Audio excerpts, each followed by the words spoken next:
오늘 설교 제목은 선입견은 하나님의 계획을 모두 담을 수 없다. 그러니까 선입견으로 하나님의 계획과 뜻과 하나님의 인도함을 예측하지 말라는 거죠. 하나님은 우리의 생각보다 더 크게 역사하고 움직이고 계획을 가지고 계시다는 거예요. 그럼에도 불구하고 사람은 자꾸 선입견을 가지고 하나님의 일을 보거나 선입견을 가지고 사람을 판단하려고 하죠. 왜 사람은 선입견을 가질까요?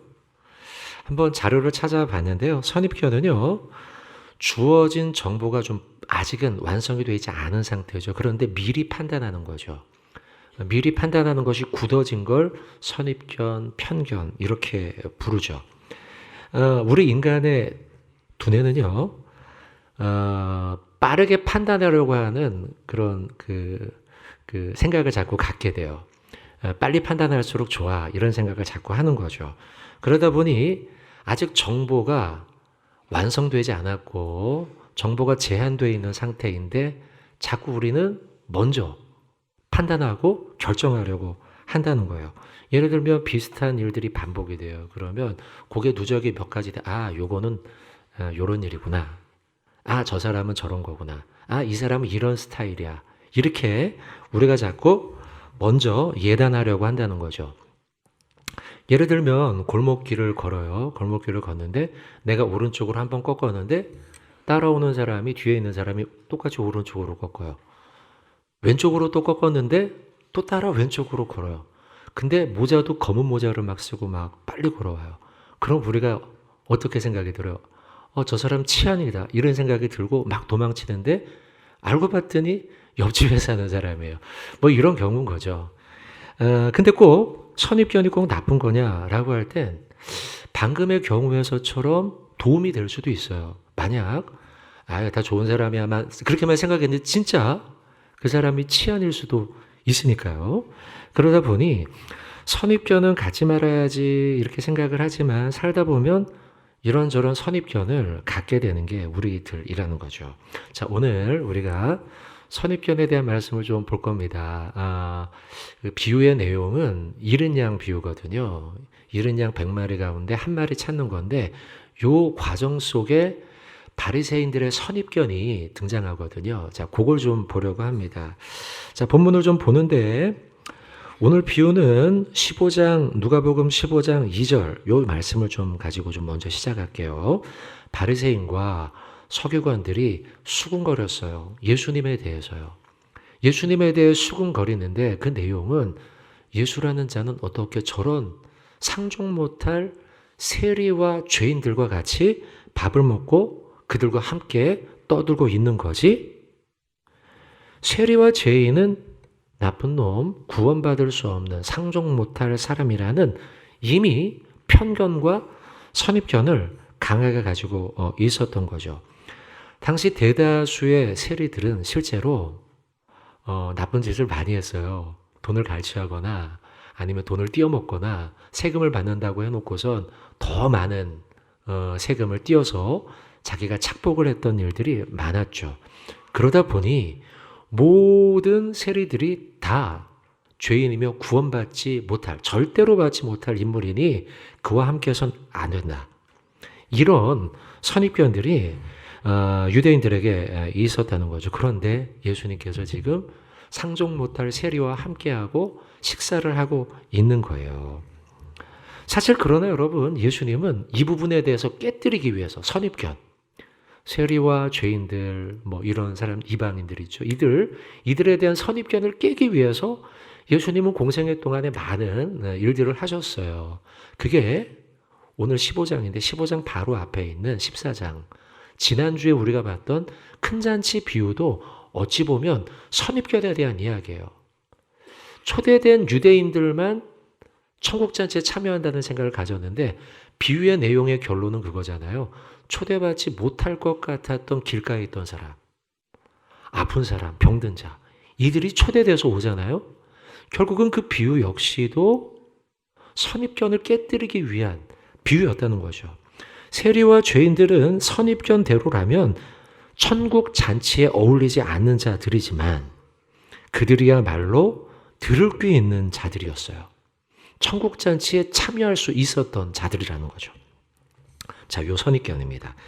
자, 요 말씀 좀 보는데 선입견에 대한 말씀 보기 전에 한 가지만 좀 먼저 좀 짚고 넘어가고 싶은 내용이 있어요. 누가복음 15장 4절인데요. 보시면 누가복음 15장 4절 너희 중에 어떤 사람이 양 100마리가 있는데 그중 하나를 잃어버렸다 치자. 그러면 그 한 마리를 찾기 위해서 99마리를 들에 두고 찾으러 가지 않겠냐. 이렇게 말씀하고 있죠. 근데 여기서 좀 짚고 싶은 건 99마리를 들에 두었다는 거예요. 요건 선입견과 좀 별도의 주제입니다. 자, 근데 99마리의 양을 들판에 두고 한 마리를 찾으러 갔어요. 여러분에게 질문합니다. 이걸 경제적 관점에서 판단한다면 여러분 잘한 판단일까요? 잘못한 판단일까요? 그죠. 경제적으로 판단한다고 하면 그리 잘한 판단이라고 볼 수 없어요. 첫째, 손실 최소화 원칙에 맞지 않아요. 한 마리를 찾으러 간 사이 들판에 99마리가 있는데 그 중에 한 마리가 또 잃어버리거나 한 마리가 병이 들거나 목자가 없는 사이에 또 다른 일이 벌어질 수 있잖아요. 그러면 손실을 최소화하도록 하는 게 경제의 원칙인데 손실을 최소화하기는커녕 한 마리 찾다가 99마리 중에 여러 마리를 놓칠 수도 있으니까요. 그죠? 경제적 손실. 또 한계 편익 감소 법칙이라는 게 있어요.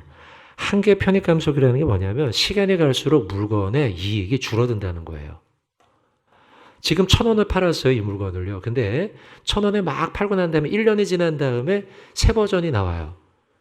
그러면 이거 1,000원에 받을 수 있어요? 새 버전이 나왔는데? 안 되죠. 이익이 줄어들게 돼 있어요. 그러면 900원을 받든지 850원을 받든지 그럴 수밖에 없다는 거죠.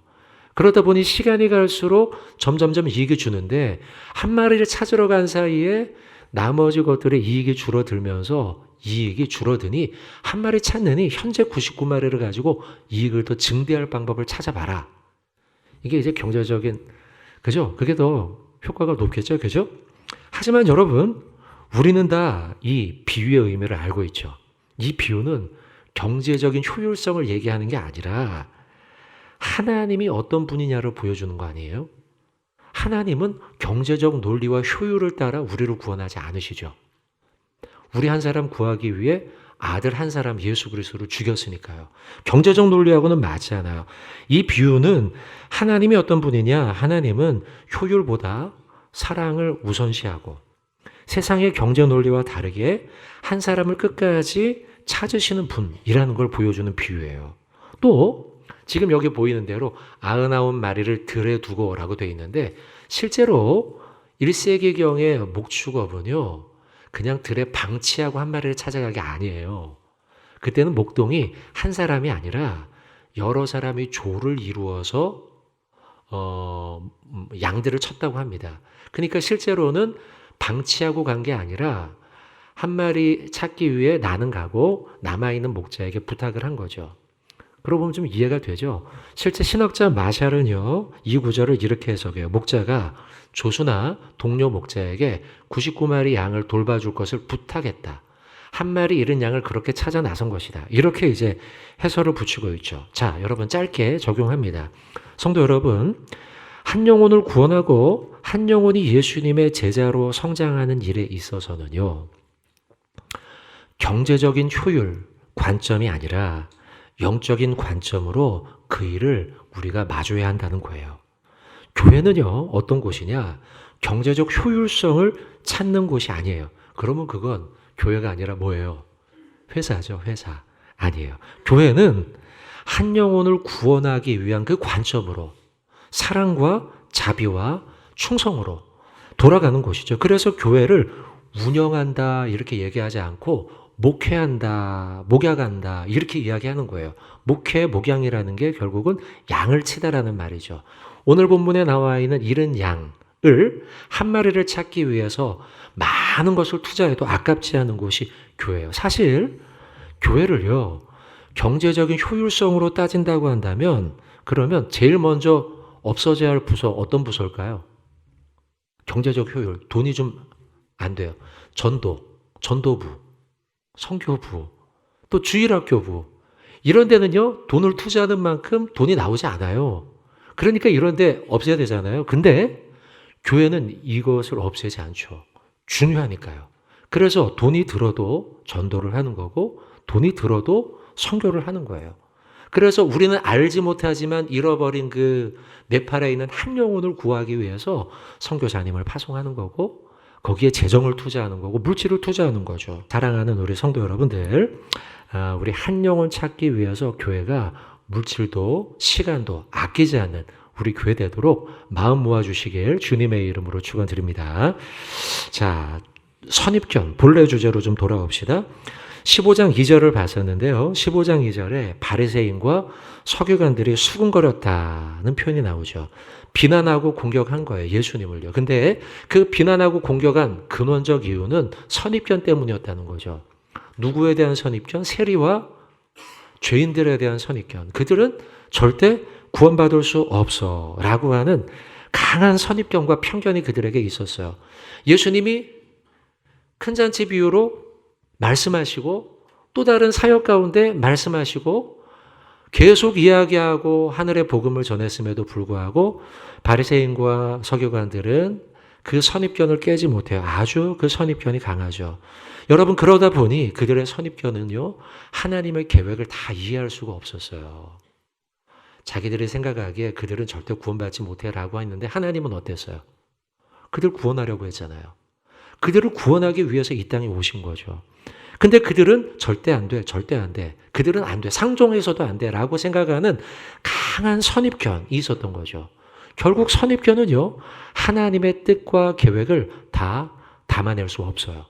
내 생각이 굳어 있을수록 하나님은 내 생각보다 크게 일하시고 역사하시는데 그걸 담아낼 수가 없다는 거죠. 그런 선입견으로 인해 예수님의 사역을 이해하지 못했던 바리새인의 사건들이 공생애 중에 번번이 나옵니다. 대표적인 게 삭개오 이야기예요. 삭개오 아시죠? 키 작은 삭개오가 예수님을 만나고 싶었는데 그는 세리 중에 세리장이었어요. 그래서 사람들이 피해주지 않고 예수님을 볼 수 없어서 뽕나무 위로 올라가잖아요. 예수님이 그의 믿음을 봤죠. 중심을요. 저희는 비록 겉으로는 세리지만 그렇지만 그 중심은 참된 믿음이 있구나 보신 거죠. 사람들은 선입견 때문에 보지 못했어요. 예수님이 그에게 말씀하시죠. 삭개오야, 내려와라. 내가 오늘 너의 집에 유해하겠다. 바리새인과 서기관들 깜짝 놀라죠. 아니, 세리 중에 장인 세리장과 같이 지금 함께 식사하고 그 집에 유하겠다고 강하게 이야기하면 오늘 본문과 똑같은 표현이 거기에도 나오는데 수군거렸어요. 수군. 예수가 삭개오하고 같이 세리장이하고 같이 있겠다고 이런 수군거리는 이야기를 하죠. 누가복음 7장에도요. 비슷한 선입견의 이야기가 나옵니다. 여인이 한 명 있었는데요. 이 여인은 동네에서 소문난 죄인이었어요. 해설하기를 아마도 그 여인은 성적 범죄를 저지른 여인이 아니었겠냐. 간음죄를 저질러 동네 사람들이 다 알았던 거죠. 아니면 몸을 파는 여자였던 거죠. 그래서 동네 사람들이 그 여인의 얼굴을 다 알고 있어요. 아이고 다 했던 거죠. 근데 그 여인이 예수님께 가까이 갔어요. 가까이 가서 향유를 붓고 예수님의 발에 입을 맞추는 거예요. 그러자 사람들이 뭐라고 하겠어? 또 수군. 저 여자하고는 같이 하면 안 되는데 라고 했던 것이죠. 그게 성경에 이렇게 기록하는데요. 그들의 선입견에 대해서 누가복음 7장 38절이에요. 같이 한번 읽어봅시다. 예수를 청한 바리새인이 그것을 보고 마음에 이르되 이 사람이 만일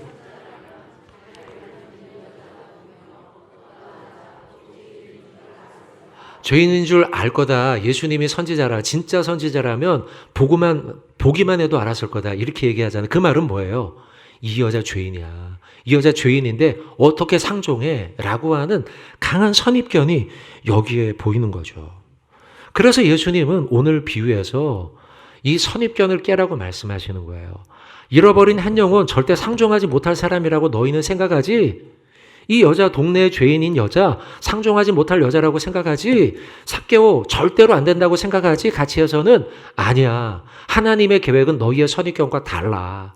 너희는 비록 그 사람들을 배척해야 된다고 생각하고 상종하지 못할 사람이라고 선입견으로 그 사람을 바라보지만 하나님은 아니야. 하나님은 그들에 대해서 구원의 손길을 내밀고 있어. 이 말씀을 잃은 양을 찾아 나서는 목자의 비유를 통해 우리에게 말씀하고 있는 거예요. 여러분, 다윗 아시죠? 사람들은 선입견으로 자꾸 사람을 보는데 다윗이 아직 어릴 때, 목동이었을 때 사무엘이 기름 붓기 위해서 찾아가잖아요. 근데 아직은 누군지 몰라요. 그 집에 형제들 가운데 있다는 것만 알아요. 그래서 기름을 부어주려고 하는데 아버지가 아들을 데려오는데 누구만 빼고 데려왔어요? 그잖아요. 다윗은 막내고 아직 어리고 걔는 안 돼. 이렇게 생각 벌써부터 하고 있는 거죠. 근데 하나님의 계획은 어때요? 누구예요? 다윗이었잖아요. 여러분, 만약 우리가 하나님의 일하심을, 하나님의 구원의 계획을 우리의 선입견으로 잘라버리면요, 정말 하나님의 그 계획에 대해서 우리는 우리의 마음속에, 삶 속에 담아낼 수가 없다는 거예요. 수로보닉의 여인 아시죠? 수로보닉의 여인. 그 여인도 이방 여인이었어요. 딸이 병들었잖아요. 고쳐달라고 막 할 때 예수님이 그 여인에게 이렇게 얘기하죠. 걔들에게 복음을 던져주는 게 마땅치 않다. 그러니까 이 여인이 포기하지 않아요. 예수님, 저 걔 맞아요. 이방인들 보고 사마리아인 보고 걔라고 사람들이 부르죠. 그게 선입견이죠. 맞아요. 그렇지만 저에게도 예수님의 구원과 예수님의 기적과 역사, 고치심과 저에게 베풀어 주세요. 그때 예수님이 어떻게 말씀하시는지 아세요? 마태복음 15장 28절, 여자여, 네 믿음이 크다. 이게 하나님의 계획이에요. 사람들은 수로보닉의 여인, 아이고 걔야, 걔 같은 사람이야, 상종 못해, 안 돼. 아이고 다윗, 막내야, 안 돼. 삭개오 세리장이야, 안 돼. 이랬지만 하나님은 우리의 조건과 자격, 선입견의 그 조건과 자격을 보는 게 아니라 뭘 봐요? 믿음을 보시는 거예요. 믿음. 그래서 다윗의 이야기에서 사람은 사람의 외모를 보거니와 여호와는 사람의 무엇을 봐요? 중심을 본다. 중심의 믿음을 보시는 거예요. 선입견으로, 편견으로 사람을 판단하지 않으시고 하나님은 우리의 중심과 믿음을 보신다는 거죠. 여러분, 초대교회가 생기고 난 다음에 사도 베드로 얼마나 위대한 인물이에요. 교회의 목사님이었고 초대교회 지도자였죠. 존경받는 님. 근데 그런 사람도 때때로 선입견과 편견 속에 빠져 하나님의 계획을 보지 못할 때가 있어요. 그 사건이 고넬료 사건이죠. 다 아실 거예요. 가이사랴라는 동네에 백부장, 이방인이었죠. 백부장 고넬료라는 인물이 있었는데 그의 믿음이 좋았어요. 예수를 믿고 하나님을 경외하고 기도하고 구제하고. 그래서 하나님이 그에게 세례를 베풀기를 원하셨죠. 이방인들 가운데 예수 믿는 자들이 한 명씩 두 명씩 생기긴 했지만 세례를 받았던 이가 없었어요. 이에게 고넬료에게 세례를 베풀고 싶었는데 세례를 베풀어야 할 베드로는요, 선입견에 빠져 있었잖아요. 이방인에겐 세례를 베풀 수 없어. 하나님이 환상 중에 나타나십니다. 환상 중에 나타나서 베드로야, 보자기에 있는 그 벌레들, 짐승들 보이지? 그거 잡아먹어라 이야기하죠. 그때 베드로가 과거 구약의 율법의 선입견에 빠져서 절대 먹을 수 없어요. 맞는 이야기예요. 먹을 수 없어요. 이야기했지만 그를 향해서 하나님이 주신 메시지가 이거죠. 사도행전 10장 15절. 요거 한번 읽어보겠습니다. 또 두 번째 소리가 있으되 하나님께서 자, 한번 따라합시다. 하나님께서 깨끗하게 하신 것을 네가 속되게 하지 말라. 이런 말씀을 하신 거예요. 지금 율법 속에 율법의 딱 틀에 갇혀서 하나님은 율법을 뛰어넘는 하나님의 계획을 가지고 계신데 베드로는 율법의 틀에 갇혀 선입견에 빠져 있는 거죠. 그래서 절대 못 먹어요 했던 거죠. 근데 하나님이 말씀하시기를 내가 괜찮다고 하는데 왜 네가 난리냐? 라시는 거예요.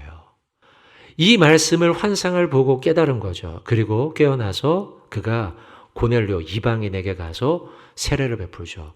과거에는 있을 수 없었던 일이에요. 선입견이고 편견을 가지고 있었지만 하나님의 말씀, 내가 깨끗하다고 하는데 왜 내가 속되다고 하느냐라고 말씀하시며 그 말씀을 듣고 그가 바뀌었다는 거죠. 아, 하나님의 계획은 내 계획과 내 생각과 내 편견과 선입견보다 크고 넓으시구나 알게 됐다는 거죠. 자, 오늘 저와 여러분은 사람에 대한 선입견, 그리고 하나님의 일에 대한 마음의 열린 마음, 이것에 대한 말씀을 보고 있어요. 바리새인과 서기관들, 세리와 죄인들이 예수님 곁에 계신 걸 보고 강한 선입견을 가지며 예수님에 대해 수군거렸어요. 어떻게 저런 인물하고 같이 있을 수 있어? 저런 사람하고 같이 있을 수 있어? 라고 편견과 선입견을 가지며 바라봤죠. 그때 예수님이 비유로 말씀하신 거예요. 여러분들, 선입견과 편견을 가지고 사람을 판단하지 마세요.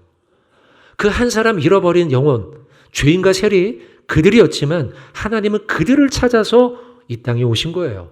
라고 비유로 말씀하고 있는 거죠. 여러분, 복음은 편견과 선입견을 배제하라 말씀해요. 사람을 바라보며 편견을 갖지 말고 선입견을 갖지 말라고 이야기하죠. 마틴 로이드 존스 목사님은요, 산상수훈 강해에서 이런 말씀을 하셨어요. 복음은 우리로 하여금 타인을 편견 없게 보게 만든다. 복음에 그런 능력이 있어요. 힘이 있어요. 복음의 힘이라는 게 뭐예요?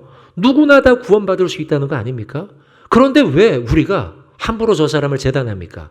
절대 먹을 수 없습니다. 그때 하나님이 하시는 말씀이 뭐예요? 내가 거룩하다고 한 것을 네가 왜 속되다고 이야기하느냐라고 말씀하시죠. 사람도 똑같아요. 우리 곁에 있는 사람, 저 사람은 안 돼, 저 사람은 안 돼. 이천석 목사님, 김용남 목사님, 과거에는 그랬던 인물들이에요. 그런데 그들이 하나님을 만나자 어떻게 돼요? 변화되지 않습니까? 그러니 여러분, 우리가 옆에 있는 사람을 함부로 편견으로 선입견으로 판단하지 말아야 된다는 거예요. 성경도 이렇게 말씀합니다. 갈라디아서 3장 28절 같이 한번 읽어보겠습니다. 너희는 유대인이나 헬라인이나 남자나 여자나 다 그리스도 예수 안에서 하나이니라. 유대인, 헬라인, 노예, 주인 다 똑같은 사람이라는 거예요. 과거에는 깡패였지만, 과거에는 몹쓸 사람이었지만, 과거에는 세리장이었지만, 그러나 그들도 예수 안엔 무엇이다? 우리와 똑같은 하나이다. 우리와 똑같은 잃어버린 양이며 우리와 똑같이 구원받아야 될 대상으로 하나님은 보시는 거죠.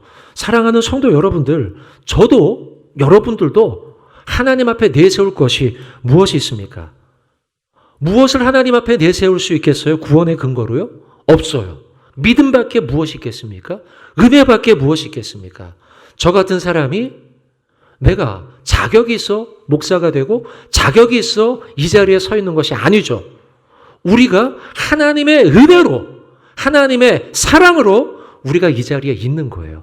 그러니 나뿐 아니라 옆에 있는 내 주변의 이웃들도 나의 편견과 선입견으로 그를 바라보지 말고 그 역시 잃어버린 한 영혼이며 그들도 구원받아야 될 대상이며 하나님의 은혜 가운데 구원받은 택하신 족속이요 구원받은 하나님의 왕같은 제사장임을 우리가 기억하면서 사람을 모두 다 평안과 자비의 눈으로 바라보는 저와 여러분 되어야 될 줄로 믿습니다. 아멘. 아멘. 요한복음 7장 24절 우리 같이 한번 읽어보겠습니다. 외모로 판단하지 말고 공의롭게 판단하라 하시니라. 이것이 우리에게 주는 오늘 잃어버린 양의 비유의 한 가지 메시지인 줄로 믿습니다. 사랑하는 성도 여러분, 오늘 비유 선입견으로 사람 보지 않으시고 중심의 믿음을 보시는 하나님의 성품을 살폈어요. 지금 하나님은 사람의 조건 보지 않고 그리고 그 사람 중심에 있는 믿음, 삭개오가 예수님 한번 보려고 나무에 올라왔던 그 간절함, 그리고 수로보니게 여인 아까 봤죠? 딸을 고치기 위해서 제가 개가 돼도 좋으니 제발 고쳐주세요라고 하는 그 중심의 믿음, 예수님은 그걸 보셨죠. 우리를 향해서도 동일합니다. 지난날 내가 어떻게 살아왔는지, 내가 어떤 자격을 가졌는지 이걸 보시는 게 아니라 지금 이 순간, 오늘 이 순간 하나님은 나의 중심의 믿음을 보시죠. 우리도 역시 그렇다면 주님과 같은 눈을 가지고 주변과 이웃을 외모로 판단하는 자가 아니라 하나님의 자비로 바라보는 저와 여러분 되길 주님의 이름으로 축원을 드립니다.